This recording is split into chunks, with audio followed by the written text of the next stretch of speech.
Ketika kata wow terucap cukup rapi, berarti kalian terjebak di dunia terbelakang dan itu masih terdengar persis sama, dan dunia terbelakang adalah hal yang akan membuat kalian berkata wow. Tetapi ada banyak hal lain dengan faktor wow, khususnya dalam video yang akan kami sajikan hari ini dari cara khusus membuat bayi kuda hingga angka sial. Tapi sebelum kita melanjutkan videonya seperti biasa, masuk intro dulu.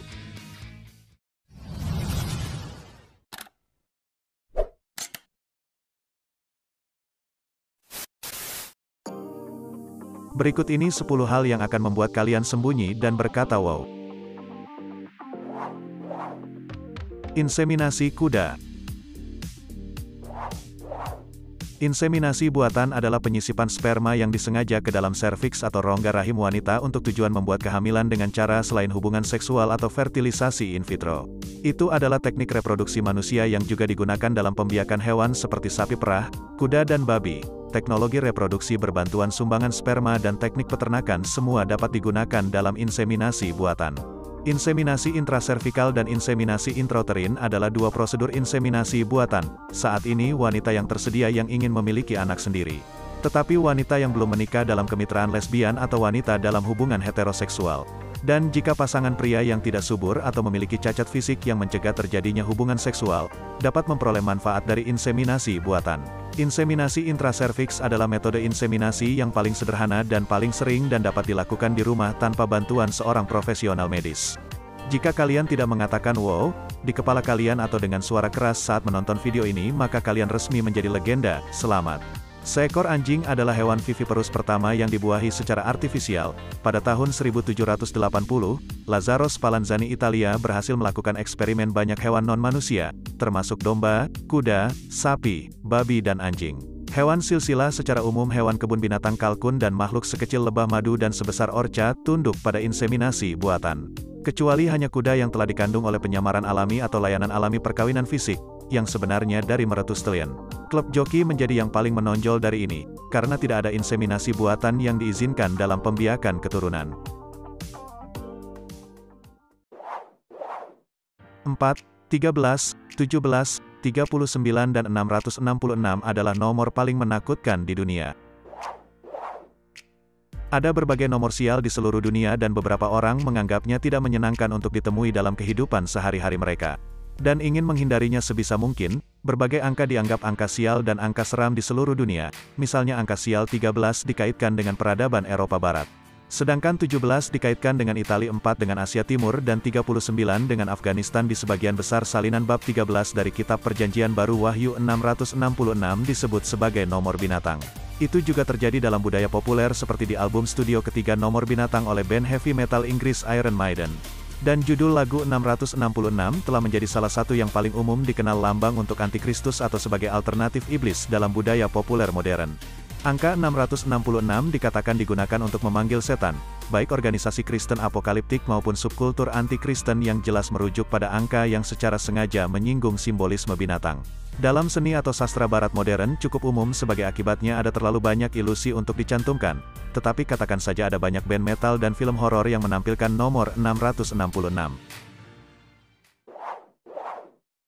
Arab Saudi impor unta dan pasir dari Australia. Unta sudah mulai diekspor dari Australia ke Arab Saudi. Lebih dari 100 hewan dikirim dari Darwin, Australia dan diperkirakan akan tiba di Saudi Arabia. Kalian akan berpikir bahwa Arab Saudi akan memiliki banyak unta, tetapi ternyata orang Saudi yang lapar unta telah mendapatkan pasokan mereka sendiri. Dan sekarang membutuhkan impor dari seluruh dunia, sebagian besar akan berakhir di meja restoran, di salah satu negara pengkonsumsi unta terpadat di dunia.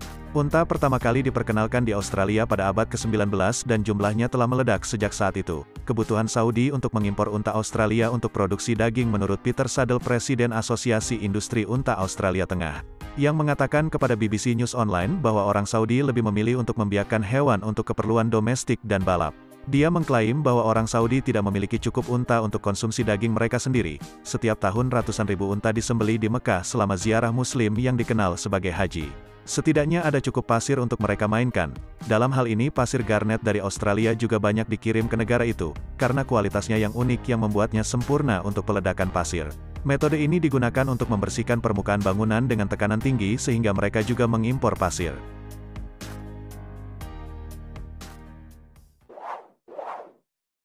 Topan melanda Hiroshima.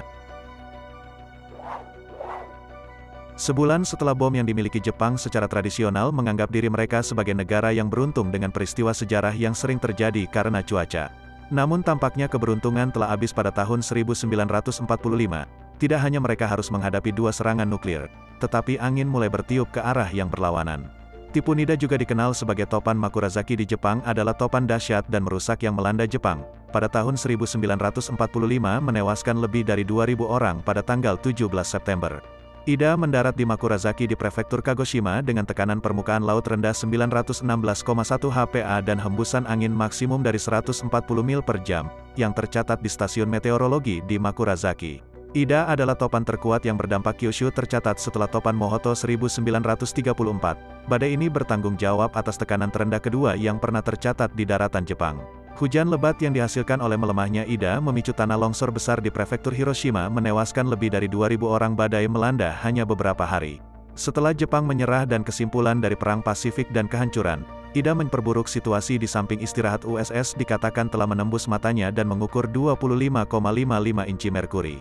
Ini lebih rendah dari rekor dunia resmi untuk tekanan permukaan laut minimum yang ditetapkan oleh ujung topan pada tahun 1979.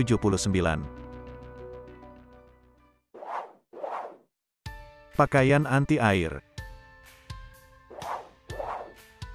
Bekerja dengan menggunakan tegangan permukaan, pakaian anti-air diperlakukan dengan anti-air tahan lama. Suatu komponen kimia yang bekerja dengan menaikkan sudut kontak atau tegangan permukaan yang disebabkan oleh air ketika bersentuhan dengan kain.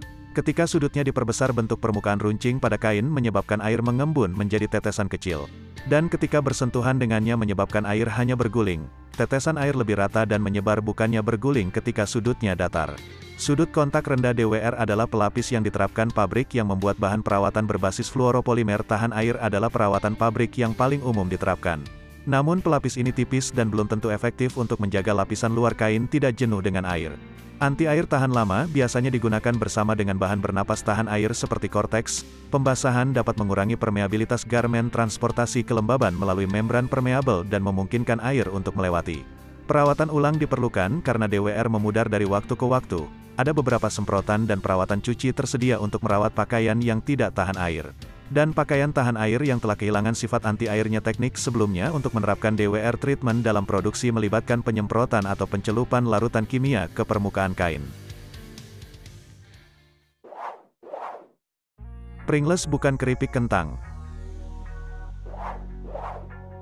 Pringles dirancang dengan baik, mereka dapat ditumpuk, mereka tipis dan datang dalam wadah yang kuat yang tidak akan pecah. Pringles menggunakan formula khusus yang tidak melibatkan kentang untuk mencapai penampilan yang konsisten. Mereka dibuat menggunakan sesuatu yang disebut kentang olahan dehidrasi, bukan nasi jagung dan gandum. Juga ada keripik kentang. Di sisi lain biasanya kentang iris tipis sederhana yang digoreng atau dipanggang, dan Pringles asin adalah paraboloid hiperbolik dengan kandungan kentang hanya 40% yang dibuat dari beras, gandum, jagung dan serpihan kentang. Yang kemudian ditekan menjadi lembaran super tipis dan potongan mesin irisan, kemudian dikirim ke cetakan, di mana mereka ditekan ke dalam bentuk merek dagang mereka. Sebelum dicelupkan ke dalam minyak, makanya keripik kentang ditulis dengan huruf kecil di atas can not chips Procter & Gamble.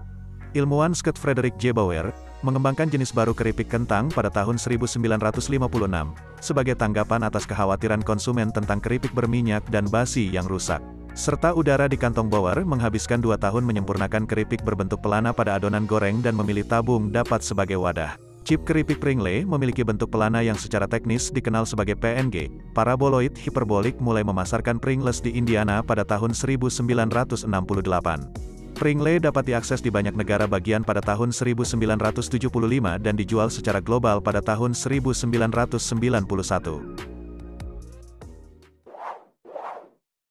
Alaska Keyboard. Alaska adalah satu-satunya negara bagian yang dapat diketik dengan satu baris di keyboard. Hanya 1 dari 50 nama negara bagian yang dapat dimasukkan pada satu baris tombol. Kalian ingin melihat apakah kalian dapat mengetahuinya? Mulai mengetik dan melacak status mana tidak memerlukan hopin baris apapun. Mungkin tidak perlu waktu lama bagi kalian untuk mengetahui apakah kalian mulai menurunkan daftar menurut abjad. Karena negara bagiannya adalah Alaska, meskipun faktanya Alaska adalah CX, huruf panjangnya hanya terdiri dari 4 huruf A, L, S dan K, yang hurufnya kurang dari nama negara bagian Texas, Maine dan Idaho, yang semuanya lebih pendek dari Alaska. Meskipun kata-katanya lebih pendek, masing-masing berisi 5 huruf yang berbeda dan setidaknya 2 baris keyboard Alaska dibuat dari hanya 4 huruf.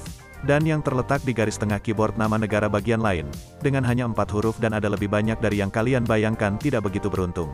Iowa, Kansas, Hawaii, Alabama, Indiana, Tennessee, dan Mississippi. Ya, hanya 11 huruf, Mississippi menggunakan 4 huruf yang berbeda Chaunum. Semuanya memiliki jumlah huruf yang sama seperti Alaska, tetapi mereka tersebar di seluruh keyboard, bahkan negara 3 huruf Ohio menggunakan 2 garis pada keyboard O dan I di atas dan H di tengah. Minuman diet membuat kalian cepat mabuk. Kalian tahu mie? Itu tentang apa yang dikatakan pesanan minuman kalian, ketika orang menuduh peminum vodka Diet Coke sebagai sampah tas. Sekarang ada bukti ilmiah untuk mendukungnya ketika dikombinasikan dengan minuman beralkohol mixer bebas gula dan versi diet dari minuman bersoda favorit kalian. Telah terbukti secara ilmiah membuat kalian lebih mabuk daripada rekan-rekan mereka yang penuh lemak. Pertimbangkan ini, kalian tahu bagaimana kita seharusnya mengisi perut dengan makanan sebelum pergi ke kota. Sehingga kami tidak terlalu mabuk dan merusak malam untuk orang lain dengan ditolak masuk ke semua klub dan berakhir di luar toko burrito pada jam 11 malam di Sungai Air Mata untuk tidak ada alasan yang jelas. Jelas kami berbicara secara teoritis dengan baik. Ternyata gula dalam makanan sebelum makan malam mencegah tubuh kalian menyerap gula dengan cepat dalam alkohol. Mencegah kalian benar-benar terbuang sebelum jam 8 malam dalam mixer penuh lemak yang dilakukan gula hal yang sama. Pemindai kode batang. Membaca bila putih, rasio antara bagian hitam dan putih dari garis dibaca oleh pembaca kode. Batang laser memindai garis dan memantulkan gambar kembali ke sensor. Lebih banyak foton dipantulkan kembali ketika melewati bagian putih. Bahwa ketika melewati bagian putih, kemudian ketika melewati bagian hitam, pemindai melacak berapa banyak waktu yang dihabiskan pada setiap komponen. Namun pemindai tidak memungkinkan kami untuk mengubah jarak antara sensor dan objek yang dipindai, juga tidak dapat mengontrol sudut. Di mana jalur laser melewati garis yang menahan sensor lebih jauh, menyebabkan ujung sinar laser bergerak lebih cepat, mengurangi waktu menghabiskan di area manapun saat melewati garis secara diagonal. Menyebabkan balok melintasi lebih banyak garis, memperpanjang waktu yang dihabiskan di bagian manapun. Namun karena kedua efek ini terjadi dalam proporsi yang sama di wilayah putih dan hitam, rasio waktu tetap tidak berubah. Norman Joseph Hutton dan Bernard Silver merancang kode batang yang dipatenkan di Amerika Serikat pada tahun 1951. Asosiasi Kereta Api Amerika mendanai sebuah aplikasi awal dari satu jenis barcode di lingkungan industri pada akhir 1960, ketika barcode digunakan untuk mengotomatisasi sistem checkout. Supermarket mereka terbukti berhasil secara ekonomi dan mereka sekarang hampir digunakan secara universal untuk tujuan itu. Desain barcode yang dirancang oleh George Laurer diadopsi oleh Dewan Kode Produk Bahan Makanan Seragam pada tahun 1973.